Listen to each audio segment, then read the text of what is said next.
Hello, team players. So, I was asked by one of my viewers to start doing tier lists again. And you guys did seem to like those, so today we're talking about Oracle Mysteries. I'm going to be grading each of these based on their benefits and their curse. So, without further ado, let's get into it. Starting with Ancestors, which is very bad. Don't get me wrong, it starts out okay. You get an extra ancestry feat at first level and at 11th level, which can be good depending on your ancestry. And I'm pretty sure this is the only way that you can get an extra ancestry feat that is not first level. And your first revelation spell is actually pretty good too. You touch a creature, and if they fail a will save, they take mental damage and become frightened. That's honestly one of the better revelation spells in the Oracle class. But this is where this mystery stops being good and just becomes so bad. With your advanced revelation spell, Ancestral Defense, if you're about to roll specifically a will saving throw, you can use a reaction to roll that check twice and take the better results. And if you're in combat when you use this, you immediately roll to change your predominant ancestor. Which, if you don't know about that, I'll get to it in a second when I get to the curse. The fact that this is specifically a will save,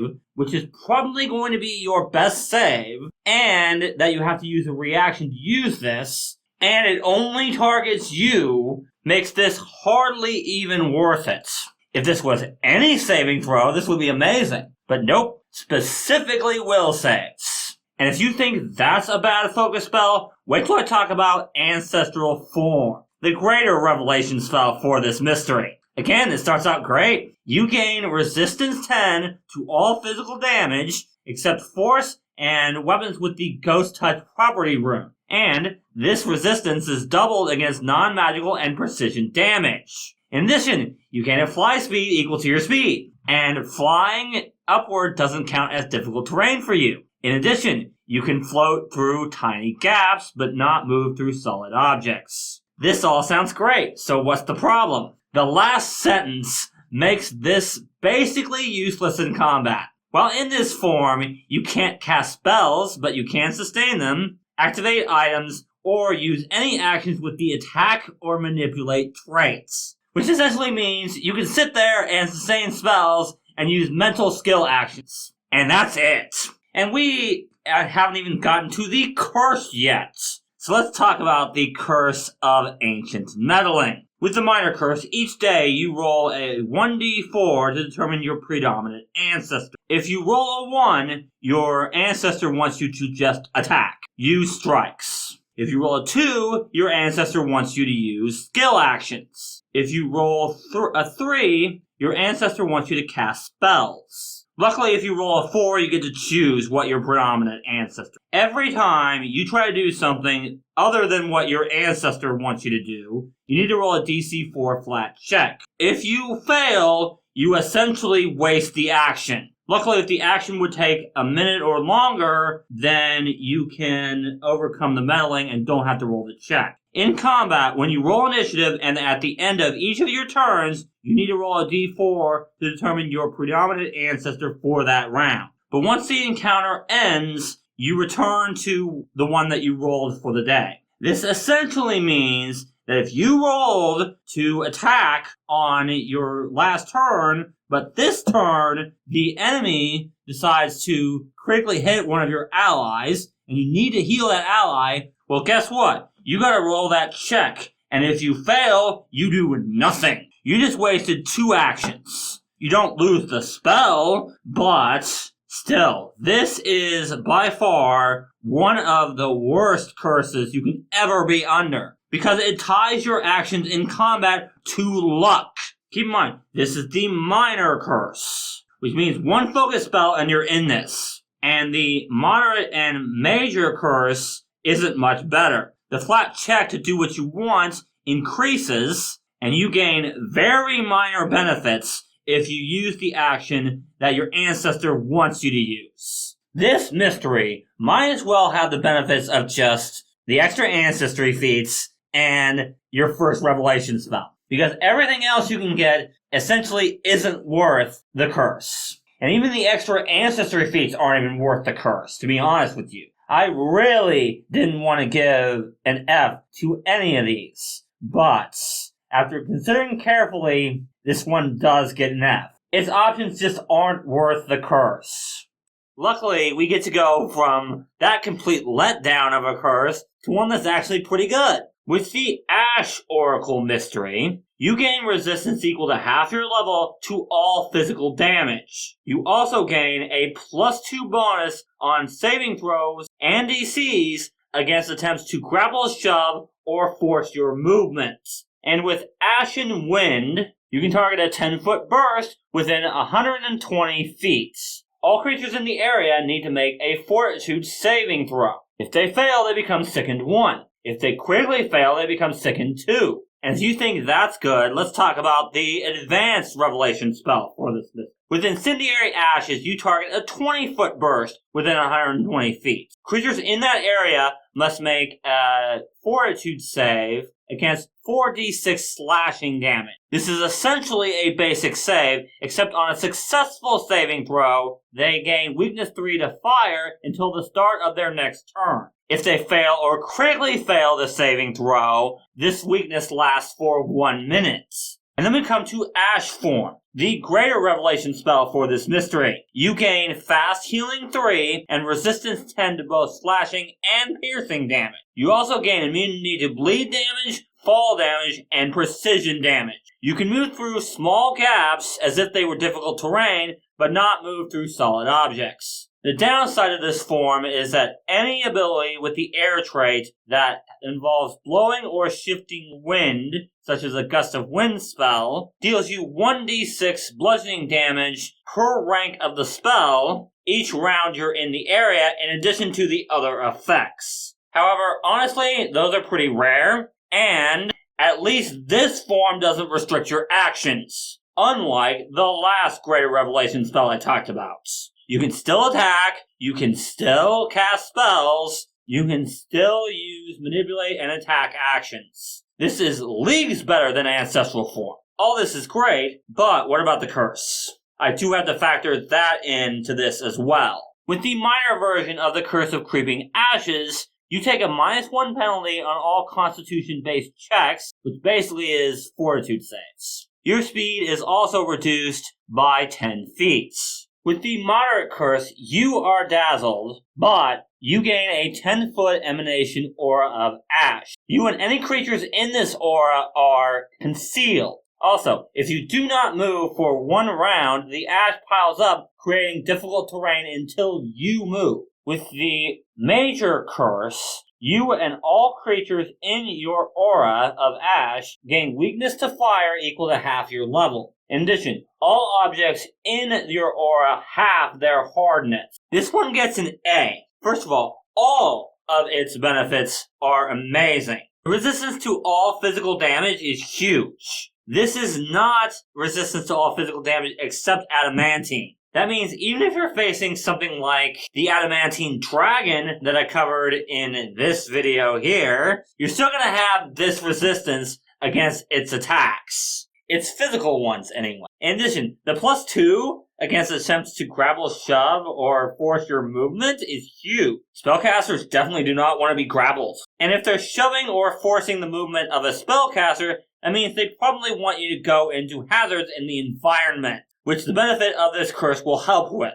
The focus spells are really good too. The Sickening from Ashen Wind is big. Sickening is by far the rarest player option when it comes to debuffs. Incendiary Ashes is really good too. I mean, slashing damage plus weakness to fire? Pretty big. And it's got a large area too. And I already talked about how good Ashen Form is. The downsides of the Curse of Creeping Ashes are barely even a factor. Yeah, a -1 on Fortitude saves is pretty bad.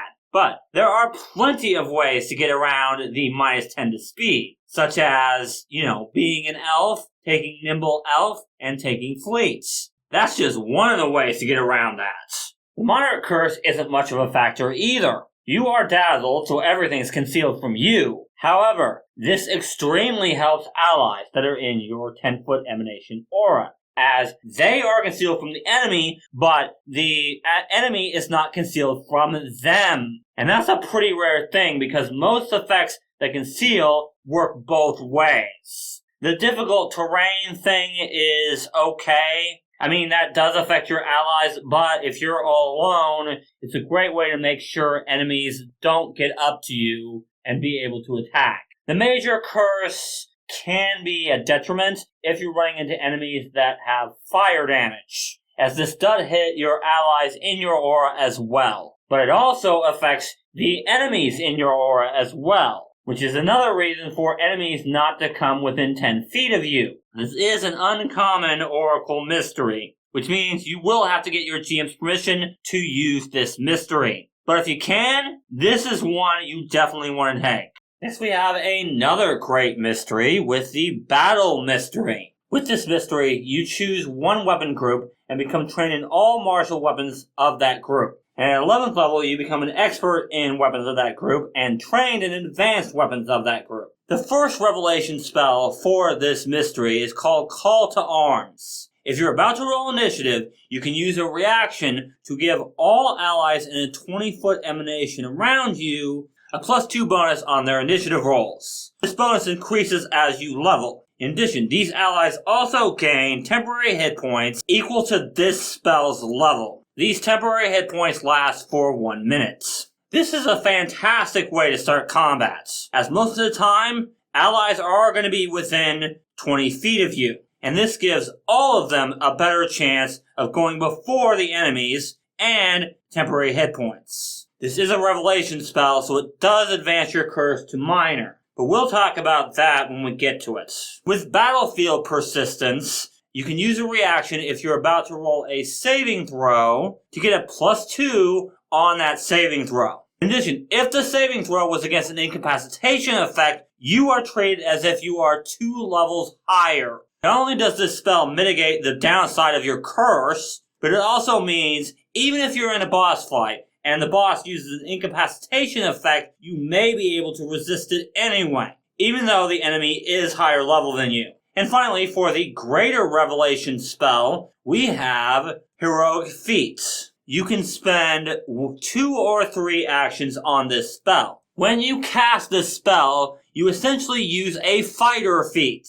If you cast this spell using 2 actions, the fire feat must take 1 action. If you spend 3 actions, it can take 2 actions. This right here is insane. There are so many good fighter feats out there that you're always going to be able to pick one that's good for the situation you're in. This is definitely one of the best Greater Revelation spells in the Oracle class. So much versatility here. It's actually kind of ridiculous. But is it worth it to have the curse for all this? With the Curse of Hero's Burden, you take a -2 penalty to AC and saving throw. However, each time you make a strike, you can suspend these penalties until the start of your next turn. That's make a strike. You don't even have to hit.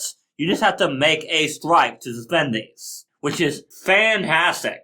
With the Moderate Curse, making a strike reduces the penalty to -1 rather than suspending it entirely. However, you also gain a +2 bonus to weapon and unarmed damage rolls. And you gain fast healing equal to half your level if you're in a non-trivial encounter. +2 to damage and fast healing is definitely worth a -1 to AC and saving throw. Plus, you can mitigate this with Battlefield Persistence. With the Major Curse, you gain fast healing equal to your level instead, and the damage bonus is +6. In addition, you get a +1 bonus on attack rolls. But you're stupefied too. Stupefied is a very bad condition for spellcasters, but this type of oracle probably wants to be more like a war priest cleric and use more strikes anyway. So this one definitely gets an A as well, as what you get from this mystery is definitely worth the curse. No question.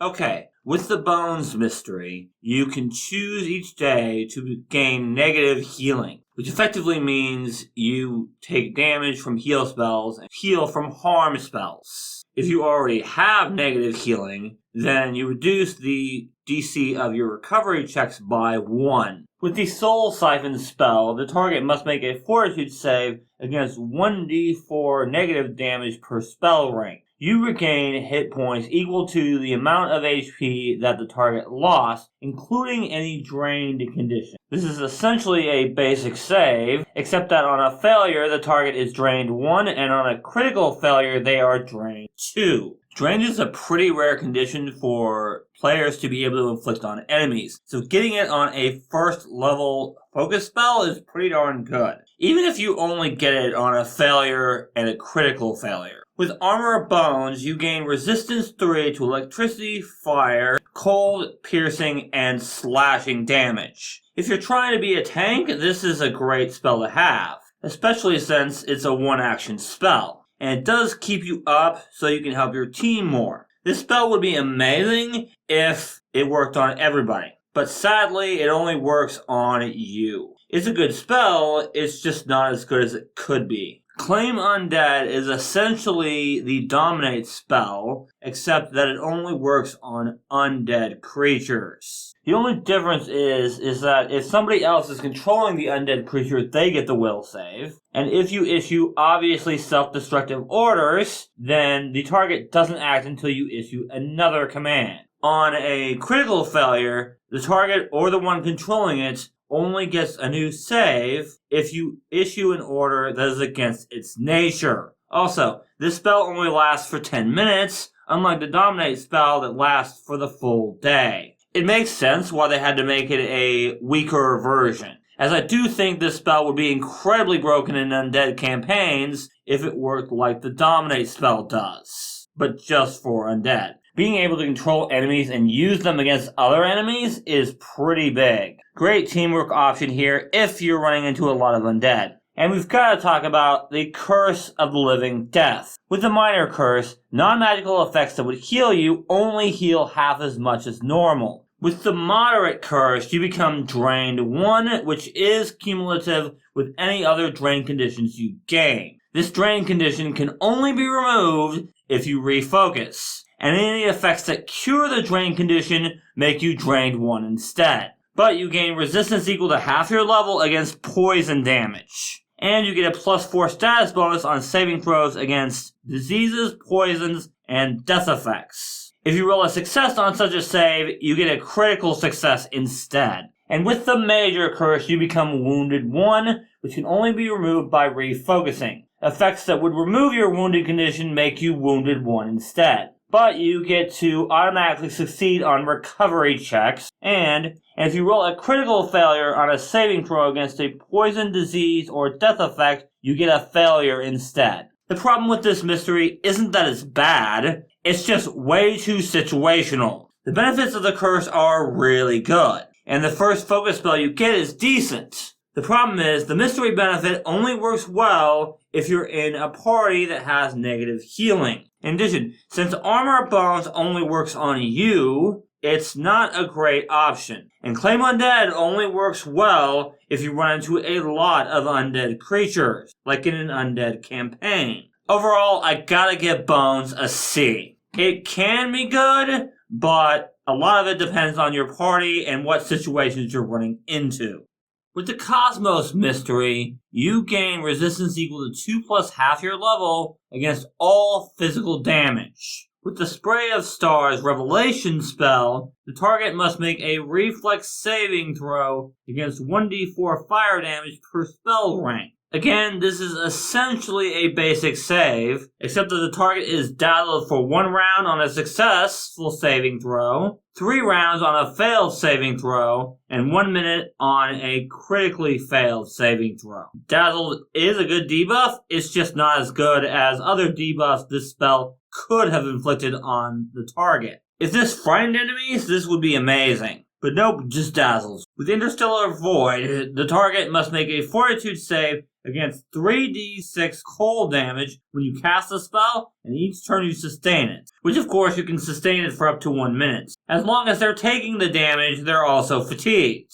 Fatigued is a good debuff, but again, it's not as good as other debuffs. So this spell, again, could have been better. Moonlight Bridge, however, can be really good. This bridge of light is a 10-foot span that must start at the ground within 30 feet. This extends at the horizontal plane, either straight up or at a 45-degree angle. The bridge can go up to 120 feet.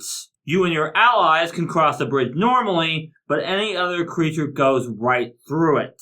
The bridge also blocks any physical, ethereal, or incorporeal attacks, whether from below or above. This spell can be really good if your party has a hard time dealing with flying enemies, as this can get you right to them. And the best part is, most enemies aren't even going to be able to attack you while you're on the bridge. I mean, things like elemental attacks still get through, but physical attacks and even things like ghosts can't go through it. Granted, they can still attack the bridge because it does have an AC and a hardness, but if they're attacking the bridge, that means they're not attacking you, which is a big deal. Plus, you can dismiss the spell at any time. You do have to be careful, though, because if the bridge is destroyed, then you and anyone else that is on the bridge takes the fall damage, which makes this spell a little risky. With the minor version of the Curse of Sky's Call, you are enfeebled 1 and take a -2 penalty on saves and DCs against grapple, shove,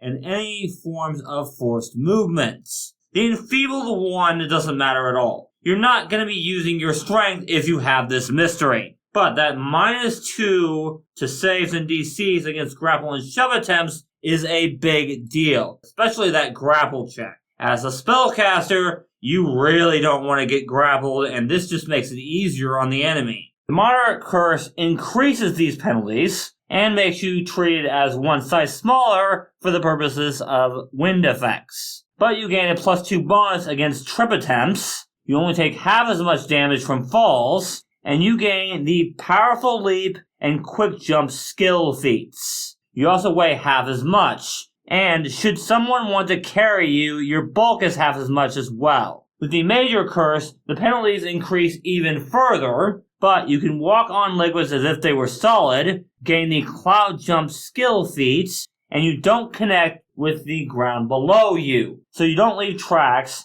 and you don't trigger weight-sensitive pressure plates. I have to give Cosmos a C. It has some good focus spells, especially that Moonlight Bridge, and the resistance to physical damage is good because that does include adamantine. However, personally, I don't think they're anywhere near good enough to justify that penalty against grapple checks. About the only thing that's worse than a spellcaster getting grappled is a spellcaster getting stupefied. I also think that the focus spells, other than Moonlight Bridge, in this mystery can be extremely situational. So yeah, I would be wary about taking this mystery. I'm not going to go into huge detail on the Flame mystery, but the mystery benefit is that you become an expert in reflex saves and eventually a master. When you become a master, you also get auto crit successes on reflex save. All the focus spells from this mystery essentially just do fire damage. Incendiary Aura lets you do persistent fire damage whenever the target takes fire damage. Whirling Flames is essentially a fireball in 2 5-foot emanations that don't overlap. And Flaming Fusillade allows you to cast Produce Flame more often. With the minor version of the Curse of Engulfing Flames, all creatures further than 30 feet away from you are concealed to you. As normal for an Ocular Curse, you can't benefit from effects that would allow you to ignore or mitigate this concealment. With the moderate version, you're concealed from all creatures, but all creatures and objects are concealed from you regardless of distance. But when you cast a fire spell, you automatically succeed on the flat check. In addition, all your senses are imprecise, meaning all creatures beyond 30 feet are now hidden from you. With the Major Curse, you gain a 10-foot emanation that deals 4d6 fire damage to all creatures in that emanation at the end of each of your turns. In addition, you take 1d6 points of fire damage at that time. If you have weakness to fire damage, increase that damage by your weakness. You can spend one action with the Concentrate trait to diminish the flames and suppress your aura. This means no one takes any damage from your aura. While refocusing, you are diminishing your flames continually so you don't take damage. These flames diminish if you fall unconscious, but they immediately resume if you wake up, unless you've rested long enough to reset your curse. As normal for an ocular curse, you can't reduce or mitigate this damage in any way, but you can still heal the damage after the fact. This one gets a D. It is better than Ancestors, where your entire turn is based on luck, but the only way that this mystery helps the team at all is by hitting fire weaknesses, which fire resistances are just as common. If you want a mystery that deals fire damage, you are much better off choosing the Ash mystery. I would come to one that you probably have been waiting for me to cover, and that is the Life mystery. This is by far one of the best ones. With this mystery, at each level, you gain hit points equal to 10 plus your Constitution modifier rather than 8 plus your Constitution modifier. Lifelink is essentially a lesser version of the Shared Life Divine spell. When you cast this spell, the target heals 1d4 hit points. The first time each round that the target of this spell would take damage, you can reduce that damage by 3. When you use this spell, you take 3 points of damage, or the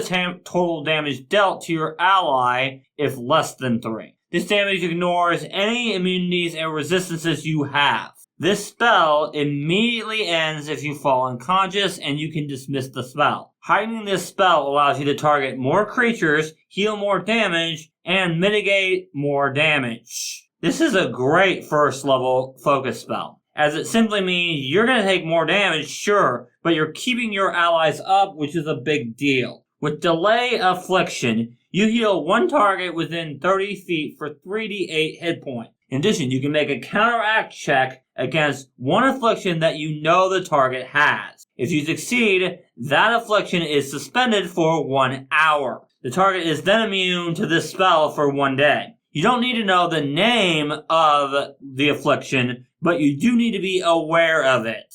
Another great spell, although too bad it doesn't get rid of the condition entirely, but at least you can delay it for a little while and maybe get the cure for it later on. With Life-Giving Form, you gain Resistance 5 to precision damage and Weakness 5 to negative damage. Your unarmed strikes also deal an additional 1d4 positive damage. In addition, you can touch a living creature with an interact action to heal them for 68 hit points. This also works if they touch you, but then they are immune to this healing for 1 minute. In addition, any creature that is harmed by positive damage that unarmed attacks you or hits you with a non-reach melee weapon takes 3d4 positive damage. It doesn't become temporarily immune to this effect. This also works if the creature simply touches you. With the minor version of the Curse of Outpouring Life, effects that would heal you take a status penalty of equal to half your level to the damage that you recover. With the moderate version of this curse, in addition to the effects of the minor curse, you can't be magically healed by other creatures. However, if you're unconscious, these effects can restore you to 1 hit point. You can be normally healed by healing items, such as Elixirs of Life and Healing Potions. You cast the Heal spell and your targets are living creatures, you roll d12s instead of d8s. Also, whenever you finish casting a non-cantrip spell, you heal hit points equal to the spell rank to either one target of the spell or the creature nearest to you. You can't heal yourself with this effect. With the major version of this curse, every time you finish casting a spell of 5th rank or higher that takes 2 or more actions to cast, you also gain the effects of a 3-action heal spell with a rank 4 levels lower than the rank of the spell you cast. You don't benefit from this healing. Instead, you lose double the number of hit points that you rolled for the heal spell. This one gets an A+. With this mystery, you are going to spend most of your money on healing items since those heal you normally, or at least as close to normal as you can get with this curse. However, this is the definition of teamwork. You're taking more damage so you can heal your allies, which is a big deal. I highly recommend this mystery.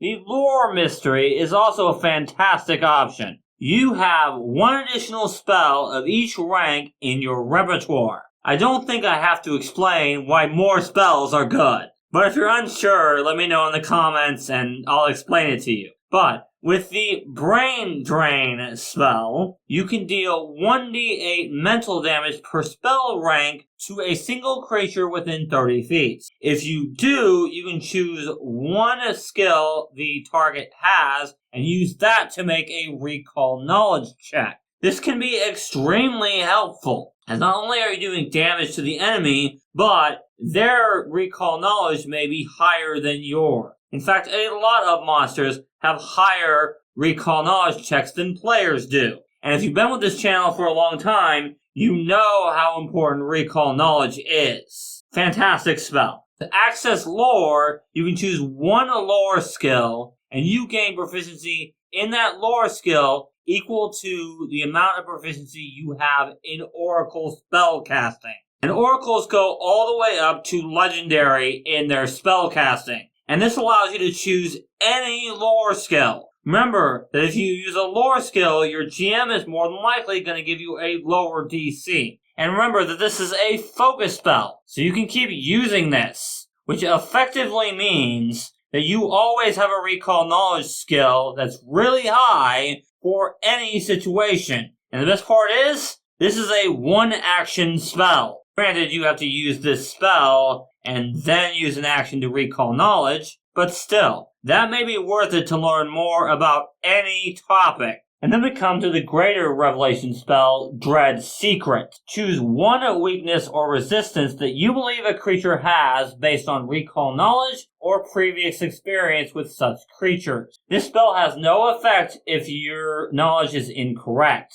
However, this spell can target up to 6 creatures and they must all make a will saving throw. If you choose a weakness on a successful saving throw, the target takes 1 damage of the weakness type you chose. If you choose a resistance, it loses that resistance until the end of your next turn. On a failed saving throw, the target also becomes frightened 1, as you have revealed its weakness. On a critical failure, the target is instead frightened 3. Another fantastic one because not only are you hitting their weakness, but you also might frighten them. And frightened is a big deal. In case you don't know, Frightened is a minus to everything. Another great spell for this mystery. But of course, we gotta talk about the curse. With the Curse of Torrential Knowledge, the minor version, you take a -4 penalty on initiative checks. With the moderate version of this curse, you are always off guard. However, at the start of each of your turns, you can make a recall knowledge check as a free action. In addition, you gain the effects of the assurance feat on this recall knowledge check,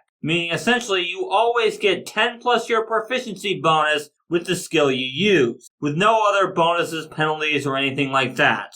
Unfortunately, with this mystery, I'm not entirely sure how one of the effects of the major curse of this mystery works. But with this curse, you understand all languages, but you cannot speak. Use linguistic effects or otherwise communicate with your allies. Now this is the part I don't really know how it's going to work because verbal components are no longer a thing. But how it used to work is every time you cast a spell with a verbal component, you have to make a DC 5 flat check. If you fail, the spell is lost. You also gain a +4 bonus on saving throws against linguistic effects. Personally, with that major curse, I'd probably let you use something like sign language. Of course, the problem with that is that requires all your allies to know sign language as well. But at that point, at least you can communicate. However, lore 100% still gets an A. There are definitely ways to increase your initiative, and you're not truly mitigating the -4 to initiative. Plus, having a high wisdom will make that easier as well. So the -4 to initiative really doesn't matter as much as you think it does. For the moderate curse, being off guard all the time is okay. We're going to have to be careful with that, especially against creatures that have sneak attack, but getting a recall knowledge with assurance for a free action is definitely worth that. In fact, all the downsides of the curse are definitely worth all the benefits you get. This is another one you definitely want to consider picking up. With the Tempest Mystery, you don't take penalties to perception from any precipitation or from looking through water or being underwater, and such conditions do not make things concealed from you. In addition, when you do physical damage with an air or water spell, you also deal 1 additional electricity damage per spell rank. Tempest Touch allows you to touch one creature and make them make what is essentially a basic fortitude save against 1d4 bludgeoning damage and 1d4 cold damage. However, on a successful saving throw, the target takes a -5 foot status penalty to their speed. On a failure or critical failure, they take a -10 foot status penalty to their speed. Both of these last until the end of your next turn. Unfortunately, this is a touch spell, so maybe take Reach Spell with this, but slowing down enemies is always a good thing, as it could make them waste actions. With Thunderburst, the target must make a Fortitude saving throw against bludgeoning and sonic damage. In addition, if they fail or critically fail their saving throw, it could be deafened for a minute or even an hour. This one's okay. It does do a rare type of damage, which is sonic damage, but deafened is a pretty situational debuff. It's great if the target has auditory effects, but if it doesn't really affect them. With Tempest Form, you use your unarmored proficiency for your AC, and you also gain one of the following effects. Fly speed of 20 feet, and you're invisible. You can also cast Gust of Wind as a 2-action activity. Fly speed of 20 feet, and all creatures on one side of you are concealed to creatures on the other side of you. Swim speed of 20 feet, and you're invisible if you're in water. You can also electrically charge yourself with a single action. This means you're no longer invisible, as the electricity indicates your location, but any creature that melee attacks you takes 1d6 electricity damage if it touches you. This damage is cumulative with the effects of your major curse, which I'll get to in a second. Unfortunately, this form also makes it so that you can't cast spells or use any action with the manipulate or attack trait. Meaning the water one is probably the best bet, as at least that's somewhat defensive. But overall, these last two spells aren't great.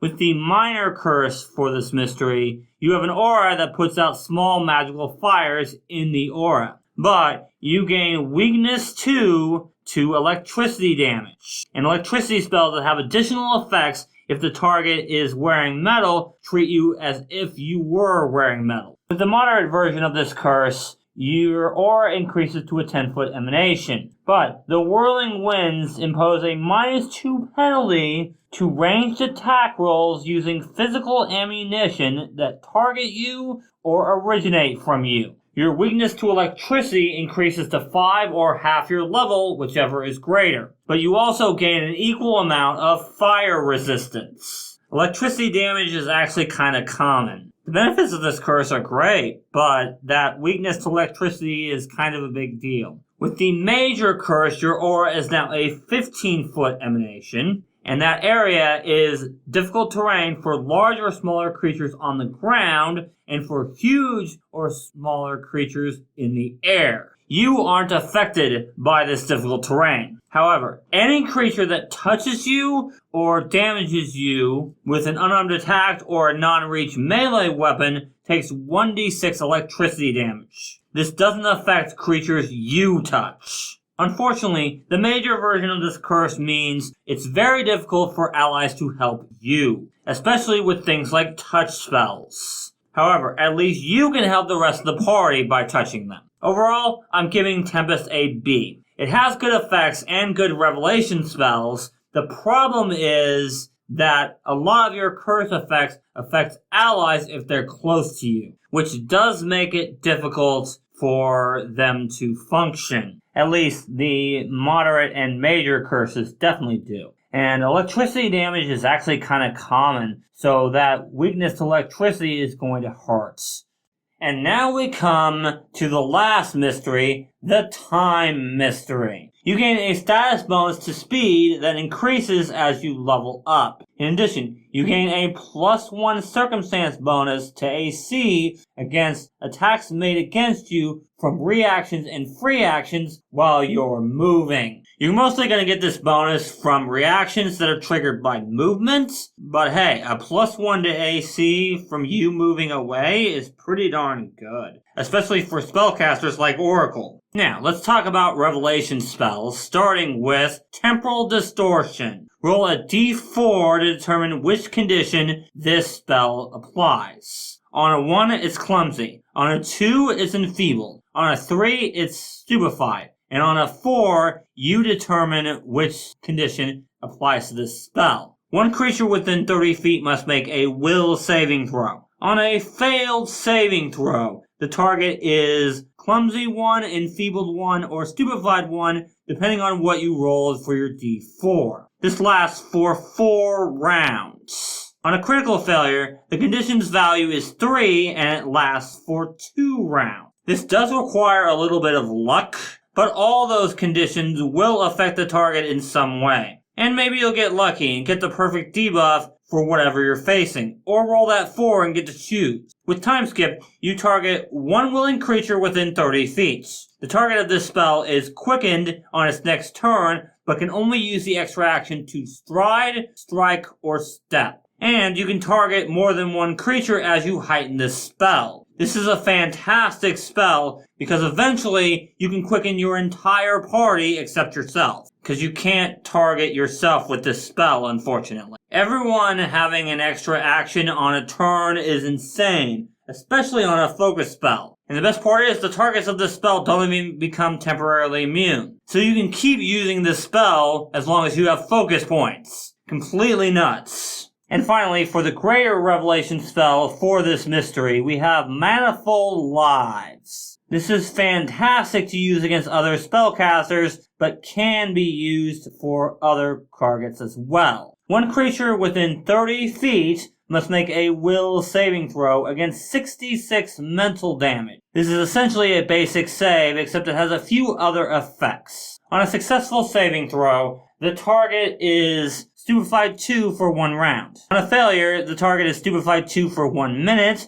and must make a new saving throw at the start of each of its turns. If it fails, it's slowed 1 for that turn. On a critical failure, it's stupefied 4, and it's slowed 1 for a full minute as well. Slowed is the best debuff in this system. This is still a fantastic spell to try to use on them. And it doesn't have the incapacitation trait, which means this works just as well on bosses as it does on other creatures. Another fantastic spell. The minor version of this mystery's curse makes you enfeebled 1. You also take a -2 penalty on all saves against effects that would make you fatigued or slowed. With the moderate curse, the penalties from the minor curse increase. But pretty much everything that can affect you for more than 1 round has its duration cut in half. This doesn't affect other targets of the effect, nor does it affect how long you're temporarily immune to things, the rate at which you can use abilities that have a frequency, or any other features that are based on the passage of time.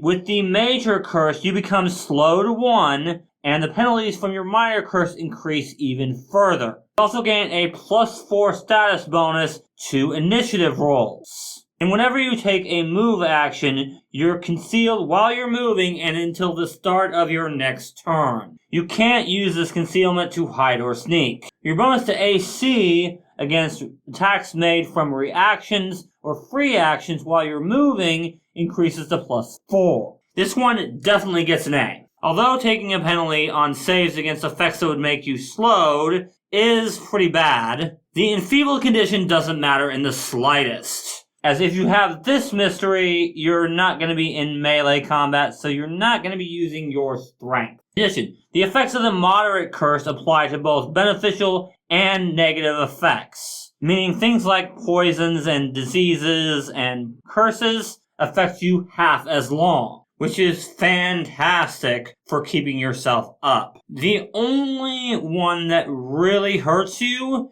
is the Major Curse, as being slowed 1 is a huge deal. But I would say what this mystery gives you is definitely worth the curse. 100%. Speeding up your allies and inflicting conditions on the enemy, even if one of them is luck-based, is actually pretty good.